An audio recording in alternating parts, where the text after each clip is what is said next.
So Gran Trak 10 was made by Atari in 1974, back in the good old days. And this was the very first racing video game. It doesn't look like much, and unfortunately it's so old I don't even have gameplay footage, but it's the first. In 1976, Atari was able to push it even further and created a game called Night Driver. Now, this is actually the game that really I remember playing as a very young kid. And actually, I had this on the Atari 2600. And, this game was so simple that the car was actually a printed piece of plastic in the center of the screen. And it was basically in sort of first-person view. And, again, very simple, but, one of the very first. Indy 500 was released in 1977. This is actually a launch title for the Atari 2600. Included with each game was a special set of driving controllers. That's pretty cool, especially back then. This is about as close as you could get, in the home arcade.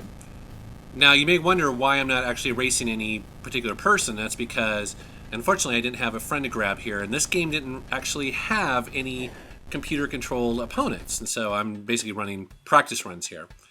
Another thing I really liked about it is that there's a little bit of variety in the tracks. For instance, you see ice that I'm sliding around.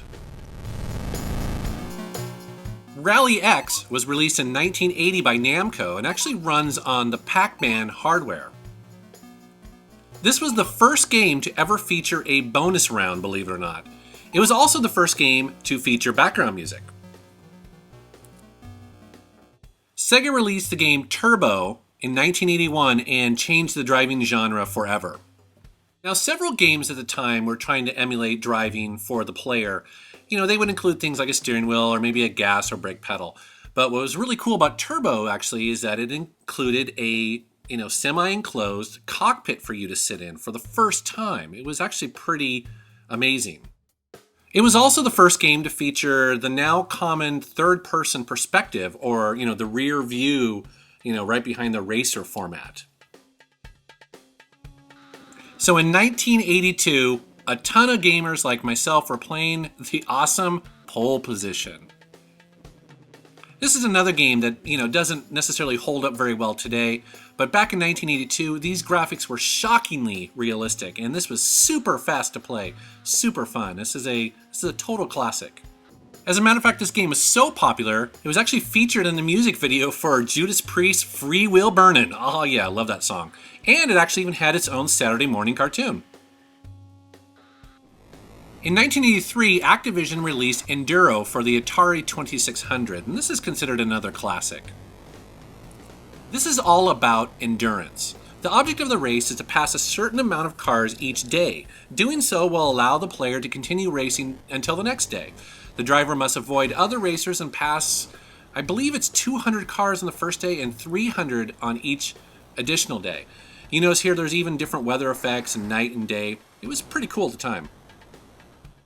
Now, back on the Commodore 64, you had a game called Pit Stop by Epix. This was released in 1983, and this is kind of like a clone of Pole Position. Although, what was really cool about it, it was the very first game to feature head-to-head split screen. Another kind of nod to realism was that the driver needed to keep an eye on their tires and also their fuel gauge. So you would have to pull into a pit stop, hence the name, to either change the tire or quickly refuel. So up to this point, I've pretty much just highlighted cars. But back in 1984, Nintendo released Excitebike, and it was an awesome racer. Excitebike was a launch title for the brand new Nintendo Entertainment System, or NES. The game was notable for its kind of pseudo 3D graphics, its super fast racing, really tight controls, and actually it had a pretty robust track editor.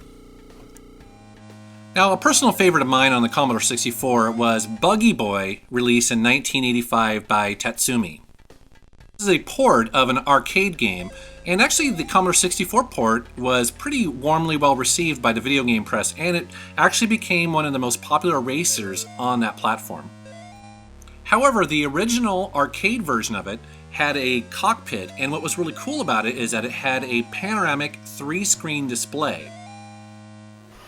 So another non automobile racing game I just had to show is the classic Sega Hang On, released in 1985. Now, Hang On was a pretty groundbreaking game in a lot of ways. The graphics are awesome, the speed is just intense, but most gamers like me remember that it was the world's first kind of full-body experience video game. Now, what I mean by that is, if you happen to live next to an arcade that had the full experience, what you got to do as a gamer was actually sit on a mock-up of a real sort of, crotch rocket, and essentially you would turn using your whole body. You would lean the motorcycle to the left or to the right. I mean, it was just an incredible sense of control, and, if you can't tell already, I just love this game. In 1985, Activision released a pretty interesting racing game called The Great American Cross Country Road Race. The game kind of reminds me actually of the Cannonball Run. In the game, you race across the United States while passing through, most major cities. The game was known for having several obstacles that the player must watch out for, such as weather, road conditions, you would need to refuel your gas, and there was, of course, the cops. You even had to shift gears while watching your tachometer. And you could actually blow your engine if you pushed it too hard, and then you'd have to get out and push your car to the nearest gas station for repairs. Sega created one of the decade's most popular racing games in 1986 called Outrun. It was notable for its innovative hardware, including a moving cabinet. It had stellar graphics and a peppy soundtrack. And choice was a big part of Outrun, as you could choose which songs you wanted to listen to and even the route you wanted to take. I think for me, Outrun seemed to capture the joy of racing really well. I mean, you're in a convertible Ferrari. It looks like you're in, Florida or maybe California, and you've got this hot blonde as a passenger. It's awesome. In 1986, Atari did something very cool with Super Sprint. They basically went back and updated the very first racing game ever, Gran Trak 10. Now, obviously, the graphics are much improved and probably top of the line for 1986, but they really, kept the heart and feel of that game with this, and, that's because it is a great game. I mean, it's a classic. As a matter of fact, other games have actually included this as mini-games in them, including Jet Force Gemini and The Simpsons Hit and Run. In 1987, Atari gave us a futuristic rally race game with weapons called Road Blasters. Now, I know this game is different than all the other games on the list, but it was so popular that I just felt like I needed to show it. And it's fairly similar in that you have to watch your fuel. That's what I'm collecting on the ground there. And then you basically just battle these cars and try to get to the end of the course before all your fuel runs out. Occasionally, a special supply ship will fly over and drop a special weapon, which is pretty handy. Home consoles didn't have a lot of power in the 80s for, really good racing games, but Rad Racer was a popular one in 1987. It was developed by Square of the Final Fantasy fame. This game was notable in that it was one of the few titles to support Nintendo's 3D add-on for the NES, which actually allowed gamers to play the game in 3D. Test Drive was released by Accolade in 1987, and I'm showing you the Commodore 64 version here, which is the one that I own.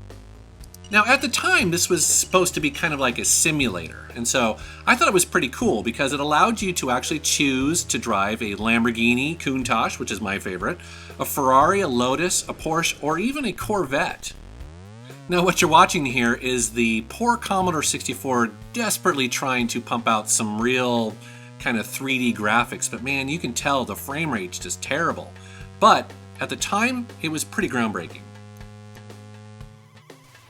RC Pro-Am is a well-loved game by Rare for the NES and one of the first racing games to incorporate the use of weapons to temporarily disable competitors.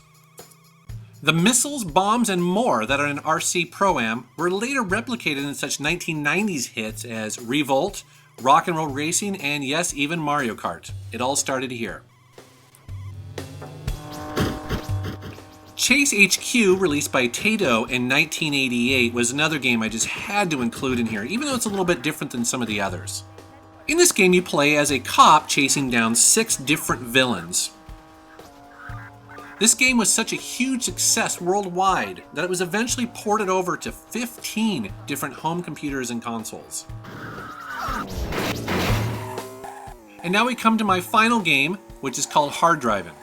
In 1989, Atari released the world's first 3D polygon driving game with a realistic manual transmission mode that included a clutch and the possibility of stalling out the car should the player misshift. And if that wasn't even enough, it had a force feedback steering wheel. Very cool. This really was the first true attempt to seriously model real-world physics in a driving game. I mean, it's kind of amazing that Atari sort of started the racing genre way back in the early 70s, and then at the end of the 80s, redefined it yet again. Okay, so that was the very first 3D racing game ever made, Hard Driving. Now that perfectly sets up for my part 2, which is going to be next week, and that focuses completely on the 3D racing games that came after that. You know, and that's a really interesting time that most of us are kind of familiar with racing games. The computers got more powerful, the graphics got better, the physics, plus there's online play. There's just a whole bunch more to cover. I hope to see you next week. Take care.